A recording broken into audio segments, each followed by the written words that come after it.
नमस्कार दोस्तों, माँ स्टोरीज एंड कोट्स में आप सभी का हार्दिक स्वागत है। नंद बाबा चुपचाप रथ पर कान्हा के वस्त्र आभूषण की गठरी रख रहे थे। दूर ओसारे में मूर्ति की तरह शीश झुकाकर खड़ी यशोदा को देखकर कहा, दुखी क्यों हो यशोदा?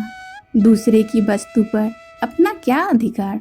यशोदा ने शीश उठाकर देखा नंद बाबा की ओर। उनकी आंखों में जल भर आया था। नंद बाबा निकट चले आए। यशोदा ने भारी स्वर से कहा, तो क्या कान्हा पर हमारा कोई अधिकार नहीं? 11 वर्षों तक हमने असत्य से ही लिपट कर जीते रहे। नंद बाबा कहा, अधिकार क्यों नहीं? कन्हैया कहीं भी रहे, पर रहेगा तो हमारा ही लल्ला ना। पर उस पर हमसे ज्यादा देवकी वासुदेव का अधिकार है और उन्हें अभी कन्हैया की आवश्यकता भी है। यशोदा ने फिर से कहा, तो क्या मेरे ममत्व का कोई मोल नहीं? नंद बाबा ने थके हुए स्वर में बोले, ममत्व का तो सचमुच कोई मोल नहीं होता यशोदा। पर देखो तो कान्हा ने इन 11 वर्षों में हमें क्या नहीं दिया। उम्र के उत्तरार्ध में जब हमने संतान की आशा छोड़ दी थी, तब वह हमारे आंगन में आया। तुम्हें नहीं लगता कि इन 11 वर्षों में हमने जैसा सुखी जीवन जी लिया है, वैसा कभी जी नहीं सके थे दूसरे की वस्तु से? और कितनी आशा करती हो यशोदा, एक न एक दिन तो वह अपनी वस्तु मांगेगा ही ना। कान्हा को जाने दो यशोदा। यशोदा से अब खड़ा नहीं हुआ जा रहा था। वह वहीं धरती पर बैठ गई और बोली, आप मुझसे क्या त्यागने के लिए कह रहे हैं? यह आप नहीं समझ रहे। नंद बाबा की आंखें भी भीग गई थी। उन्होंने हारे हुए स्वर में कहा, तुम देवकी को क्या देने जा रही हो, यह मुझसे अधिक कौन समझ सकता है यशोदा। आने वाले असंख्य युगों में किसी के पास तुम्हारे जैसा दूसरा उदाहरण नहीं होगा। यह जगत सदैव तुम्हारे त्याग के आगे नतमस्तक रहेगा। यशोदा आंचल से मुंह ढककर घर में जाने लगी तो नंद बाबा ने कहा, अब कन्हैया को भेज दो यशोदा, देर हो रही है। यशोदा ने आंचल को मुंह पर और तेजी से दबा लिया और अस्पष्ट स्वर में कहा, एक बार उसे खिला तो लेने दीजिए, अब तो जा रहा है, कौन जाने फिर। नंद बाबा चुप हो गए। यशोदा माखन की पूरी मटकी लेकर ही बैठी थी और भावावेश में कन्हैया की ओर एक टक देखते हुए उसी से निकाल निकाल कर खिला रही थी। कन्हैया ने कहा, एक बात पूछे मैया?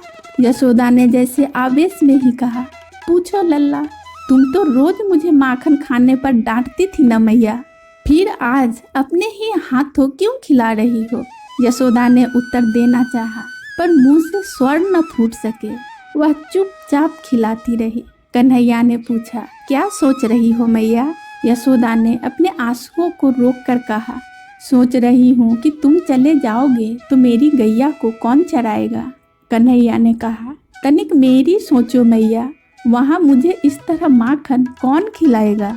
मुझसे तो माखन छीन ही जाएगा मैया। यशोदा ने कन्हैया को चूम कर कहा, नहीं लल्ला, वहाँ तुम्हें देवकी रोज माखन खिलाएगी। कन्हैया ने फिर से कहा, पर तुम्हारी तरह प्रेम कौन करेगा मैया?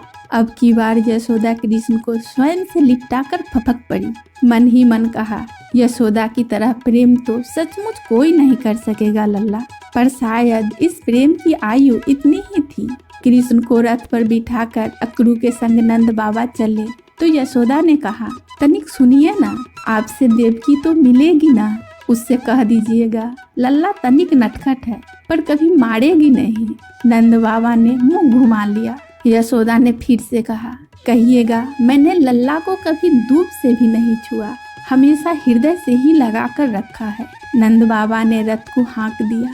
यशोदा ने पीछे से कहा, कह दीजिएगा कि लल्ला को माखन प्रिय है, उसको ताजा माखन खिलाती रहेगी, बासी माखन में कीड़े पड़ जाते हैं। नंद बाबा की आंखें फिर से भर रही थी। उन्होंने घोड़े को तेज किया।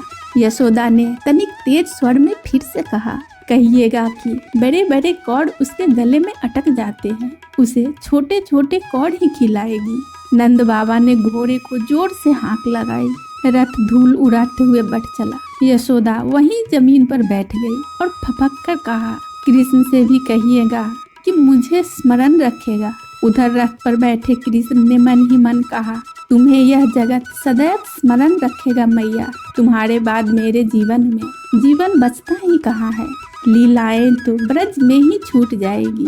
दोस्तों, कहानी बोलते हुए कोई त्रुटि हुई हो तो क्षमा चाहती हूँ। कहानी अच्छी लगी हो तो कमेंट्स बॉक्स में कमेंट करके जरूर बताइएगा। वीडियो को लाइक कर दीजिएगा और इसी तरह की कहानी सुनने के लिए दोस्तों मेरे चैनल को सब्सक्राइब कर बेल आइकन को ऑन कर लीजिएगा और इसे ज़्यादा से ज़्यादा लोगों में शेयर कर दीजिएगा। दोस्तों बहुत बहुत धन्यवाद।